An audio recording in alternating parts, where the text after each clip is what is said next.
I think we're recording. All right. Yeah, recording. So how are you, Rowan? I am fantastic. Good Sunday morning. Yes. Happy Sunday morning to you. Have to say it was a stretch. My Sunday mornings are get up early because the building is quiet, no one's here, and hmm literally like put on work clothes, throw your hair in a bun, and just drop into podcasts or music and clean and fix Oh, and go. yeah. And all of a sudden about 9, I was like, you've got to go put yourself together. You have to see people. So Yeah. yeah, so I'm learning to embrace Zoom and all of the, I don't know, online video magic talk that we get to do now.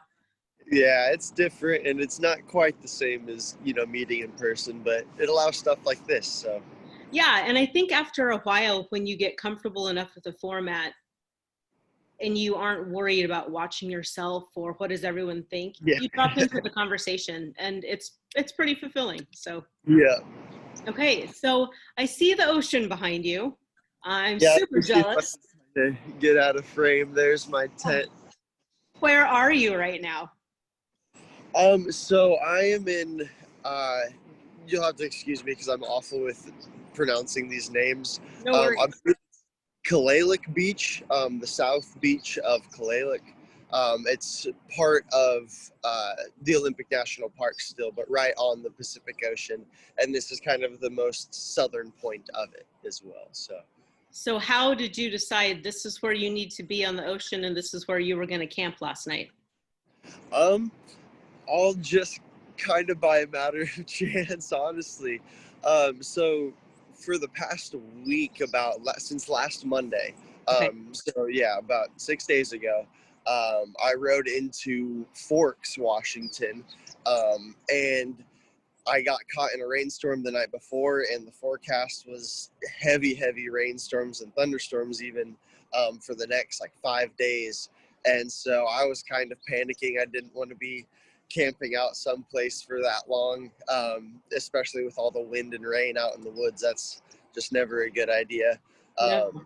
And I didn't really want to pay for campsite 5 nights in a row at the same place, so I was really kind of freaking out. And looking online, I came across this place called Cycle Camp, and it's just this old hippie named Bob. He has this plot of land that he kind of gears towards a somewhat like a free will donation campsite for bikers and cyclists.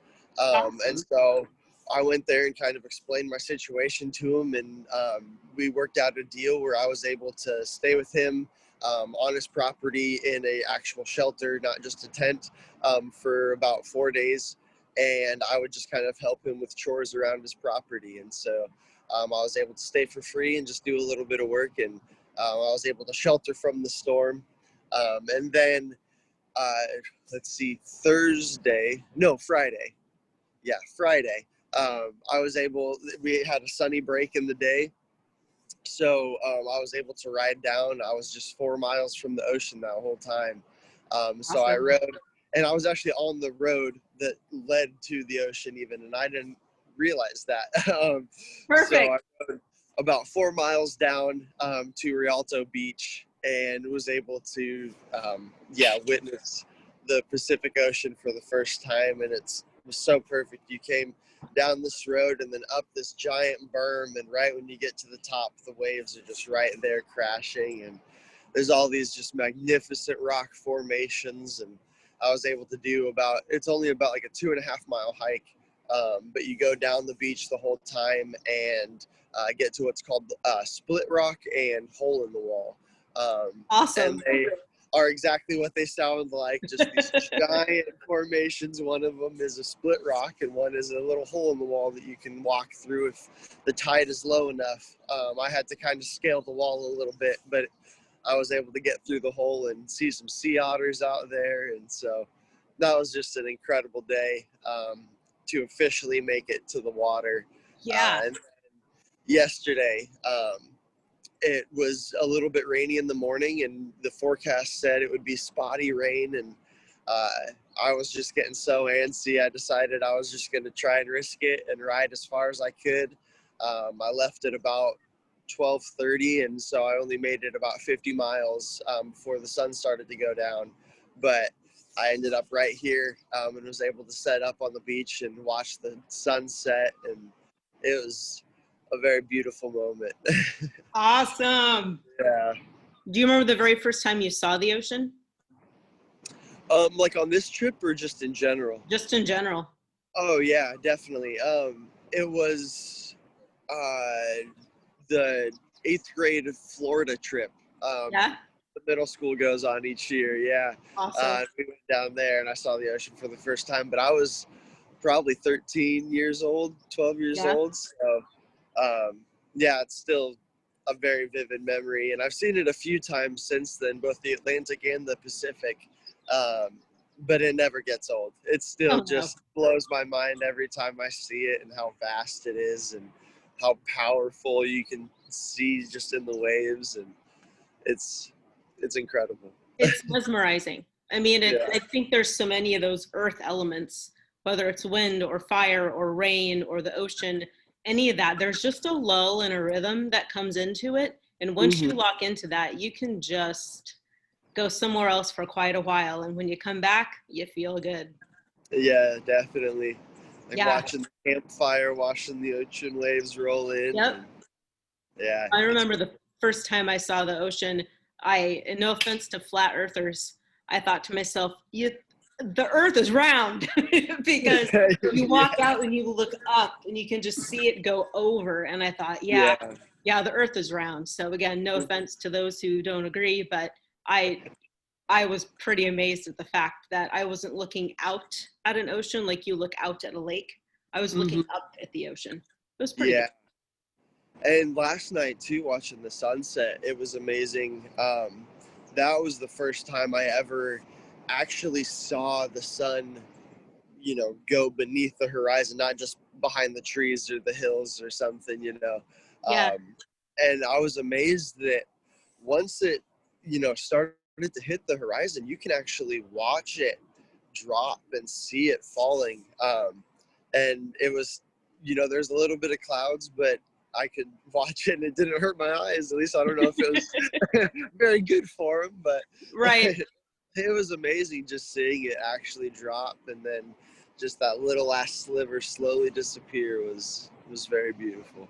It's inviting to lead your life according to, the sun.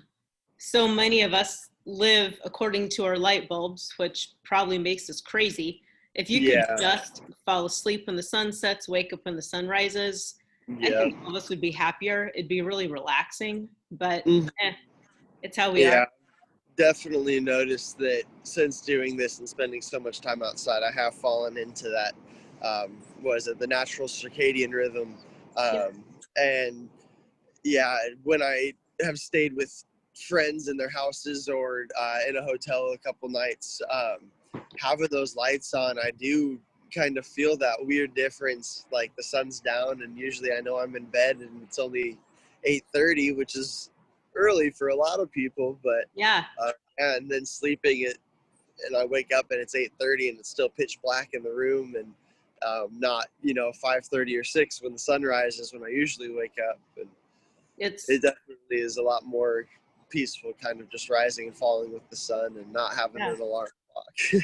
Yet one more reason you need to stay doing what you're doing because, Yeah, like I'm sure those little things cross your mind of, wow, what if I go back to waking up to an alarm clock and yeah, lights and, all of these things that we do not see as restrictions, we don't see as imposed, we just see them as normal.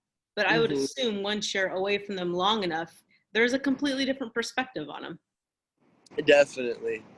Yeah, and that's something I have thought about. The idea of going back to, waking up in a bed every morning and having a pretty routine schedule and stuff, and it kind of, I wouldn't say freaks me out, but it doesn't. It's not something I want to go back to necessarily.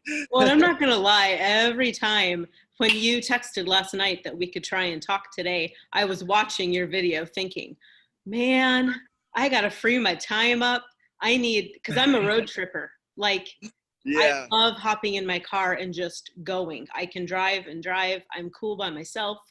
So you definitely are making me set that as a goal within the next year or so to be able to have a chunk of time where definitely. everything in my world is covered and I'm gone. That makes me so happy. I hope you're Good. able.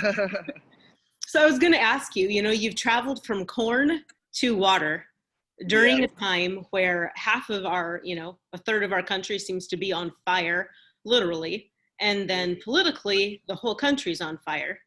And I don't know how tuned in you've stayed as far as digitally, or if it's been a little more, I mean, you're out more connected right now. Your energy is probably feeling the unrest and, but with you seeing the smoke and coming across people, seeing billboards, what has it been like to kind of be disconnected in the media world from all of the intensity that's going on, yet you're actually feeling it? that's a very good question. That's it's been pretty strange, honestly. Yeah, coming through, seeing not only the change in the landscape, but the change kind of in the mindset of the people as well, has been very interesting. Seeing that from state to state, it definitely there is a blend to it all, but you can definitely kind of tell when you're in these different areas. Um, and yeah, while I have been posting on Instagram and Facebook each day, um, I haven't been like checking it very much. I haven't been Good reading. job. I haven't been on the news, so I have been pretty disconnected in that sense, and just kind of heard things from people talking. Or when I do have couple days off, I'll check a little bit. And yes, like there's definitely been overall my experience with people has been very positive. I've had so many kind interactions, and the thing that's kind of surprised me most is a good portion of those interactions have been from people that um, I really I know I definitely disagree on a lot of things with them about, but That's beautiful. really just yeah, in that time, they saw some crazy person on the side of the road with all their stuff on their bike who needed help, and they did stop and help me. And there's a few times where I was in a really rough spot, and I really am kind of eternally grateful to those people. Um, and so that kind of definitely gave me a little bit different perspective. I understand that there is a lot of craziness and a lot of kind of hatred towards one another. It seems like, with this just kind of such opposing divide. It's either you're one side or the other, and if you're not with me, you're the enemy. And Yeah. through this, it's kind of helped me realize that a lot more, we really, it sounds cliche, but we really do have a lot more in common than we have in different. And it's just kind of difficult, I guess, for some people to realize that because they're just in their little bubble, and they kind of have this echo chamber going where they only, it's very easy to confirm any idea you want to with the internet nowadays. And so they just kind of sit in that bubble, and they don't have the um, outside perspective. And this bike trip, I guess, has kind of given me that really interesting point of view to completely pull back and just have that interaction from, face to face, person to person. Um, and yeah, it's given me a lot of hope, I guess. But it's been, yeah, very interesting. And I really wish that in one way or another, more people could kind of get out there and open their mind and broaden their perspectives a little bit. But I guess that's a little more easier said than done. I don't know. But you speak to truth because you see it as soon as, like, by a Sunday, people are nicer because they got done with all of the errands and the kids' events and wrapping up work and doing laundry and blah, blah, blah, blah, blah. And by Sunday afternoon, people just seem a little nicer. Well, if you Hmm. could imagine taking them out of not even putting them on a vacation, because on a vacation, for some reason, we think we're supposed to achieve and goal and document and compete on vacation as well, instead of check out and unwind. So it's like Yeah. you could literally pull them out and just have some people go do whatever form they love, whether it's biking, walking, hiking, boating, just for a week. Like, hey, your life Hmm. is taken care of, your expenses are taken care of. Go trust your instincts and go. Yeah. Hmm. I think everyone would come back. Most people who know me know that I'm a Steve Earle follower, just unabashedly. And he talked about, when he put out this last album, Ghosts of West Virginia, that um, people really need to look at like what they have in common versus the couple things that they don't. Because if we looked at the 75% we have in common versus the 25 we don't, we could come together and figure out a lot really fast. But when we Yeah. focus on the couple divisions we have that take us away from each other's humanity, empathy, sympathy, stewardship, that's when the stuff blows apart. So yeah, it's an interesting time. I'm happy for you that you are pretty disconnected. It, Yeah. and I would assume it's going to give you a different perspective when you come back into the world, if you do, with social media. Because I was watching a documentary on Netflix called Social Dilemma, and it's pretty outstanding. It's a variety of folks who have been in the beginning or in the thick of Silicon Valley social media, Instagram, Pinterest, the whole 9 yards. And they're speaking to how this has kind of got out of control. It's literally become the machine that is churning and dividing us. And how, Yeah. like you and I, we could have the same exact friends liked on Facebook, but you and I would see completely different feeds on Hmm. purpose because of how we shop, when we log on, who we talk to the longest. And Yeah. my gut instinct has always told me you need to make sure you don't get on social media too much. And I have noticed the times that I get pulled out. And after watching that documentary, it completely solidified. And that's why, Hmm. like with these videos, this will post on Facebook. And although YouTube is social media, I found YouTube to be a little more intentional. You search for Yeah. something, you don't have as much distraction, as much commentary. So Hmm. we're moving all of this. We've got a YouTube channel. It's Blue NE Nebraska. So we'll be Oh, okay. posting Perfect. on there primarily, and then having everything filter, because I just don't think it's a place people should be right now. Yeah, definitely. There's a lot of noise on there for sure. Yeah. And yeah, it's definitely with not having service for a few days at a time throughout this whole trip. On those days, I really notice it because even I know I don't have service, but sometimes just out of habit, like I'll pull my phone out and open it up, and then I'm like, oh wait, what am I doing? Like I can't do anything.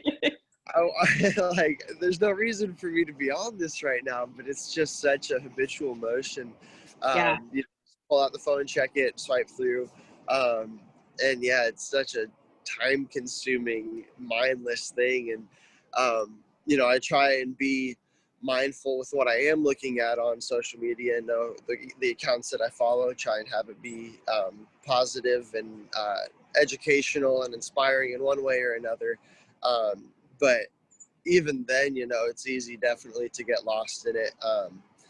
And it's kind of extra weird because through all this, I've been kind of a contributor to all that noise, like that's It's weird. I'm posting every day, and that's kind of my main source of connection to people, but also through like my Patreon and different donations and things. Like that's kind of my source of income right now. Yeah. Um, and so yeah, it's definitely kind of this constant internal battle that I'm having, with not wanting to be a part of all of that, but also realizing that there is like a positive potential to it. But Absolutely. you just have to be very mindful of what you're posting, one, and what you're following. Um, because yeah, it all makes a huge difference, and it can be easy not to realize just how much kind of negativity and how draining it can actually be, just swiping through and seeing all that. Not saying it isn't, important to be aware of what's going on at times, but there's a line that's very easy to cross, Well, and we truly, truly, outside of, your belief system in prayer and meditation, we truly can only affect what's in our backyard and in ourselves. Mm-hmm. So when we spend so much time looking beyond that, it's really taking away from the power that we have to make change, to do something with intention. And Mm-hmm. I don't think any of us ever realized how much discipline it was going to take to be able to participate in social media. Like, you Yeah. have to have intention and discipline to know it's just like chocolate. It's just like watching movies. You enjoy it here and there, but you do not need to consume it nonstop all the time. Mm-hmm. Yeah. Yeah, and it can be incredibly beneficial, and it's a great tool, but Yep. like all tools, if you use it wrong, it can be bad. Use your powers for good. Yes. So what's next? Like, how long do you get to hang out on the beach? Where are you headed? So I've kind of switched things up as far as sleeping arrangements, at least for tonight. So I've been camping most of the time the whole way out here, and just recently I downloaded the couch surfing app. Awesome. Yeah, and so I made an account on there and started messaging people, and within like 3 minutes I had a reply, and so tonight I'll be heading to a town just outside of Aberdeen and crashing with some folks there. And Awesome. so I'll be able to take a shower and dry my clothes because everything's kind of wet still. But yeah, and so now I'm not sure exactly how long I'll be out. Again, it just kind of depends on how long I can stay afloat financially. But I'm gonna just keep riding down south, go through Oregon, maybe through California a little bit. I'm talking to a few people about potential seasonal jobs, Awesome. and so I might be able to work for a few weeks and get a little one-up on cash and keep going. But yeah, right now I just have a few friends in Oregon that I'm going to kind of ride around and see. And I think today I might be back by the ocean one or two more times, but I'll be going a little more inland now, and then crossing the bridge, I believe right after Aberdeen. Oh no, it's into Astoria is the bridge I get across. That's pretty long. I think it's about, like, I want to say 15 miles almost. It's a very, very long bridge. Yeah, maybe it's not that long. I'll have to look again, but that should be a fun ride. Oh my gosh, yeah. Yeah, and the weather's supposed to be great for the next week or so. So that'll be a nice change of how it's been the past week. I've been doing a lot of sitting around and waiting in the rain, and I'm sure. yeah, getting a little uncomfortable sitting in one spot for even 4 days now. So Well, it's time to get going then. some heavy rides, and yeah, I think so. Awesome. Well, we'll keep supporting you. Just so everyone knows, every time Rowan takes the time to talk with us, we send some money his way. So that's Blue Nebraska's way of supporting him, supporting all of us going on an adventure. So no, definitely we'll check in with more you. than you know. Well, Yeah. good. We'll check in with you again in the next week or two, and keep, I don't know, just keep staying disconnected as you reconnect with yourself. So I'll try and be that positive influence with as many people as I can. yeah, and random fact, have you ever heard the song Old Hippie by the Bellamy Brothers? No, I haven't. I recommend you listen to it. It's a good, like, late 80s old country tune. And they were a brother duo that had some really good songs. And that's one of their most famous, called, I think, He's an Old Hippie. So check that out. All right, Yeah. I'll listen to that on my ride this morning. Okay, cool. Take care, Rowan. Awesome. Thank you. Talk to you soon. Great speaking with you. Yep, bye. Bye-bye.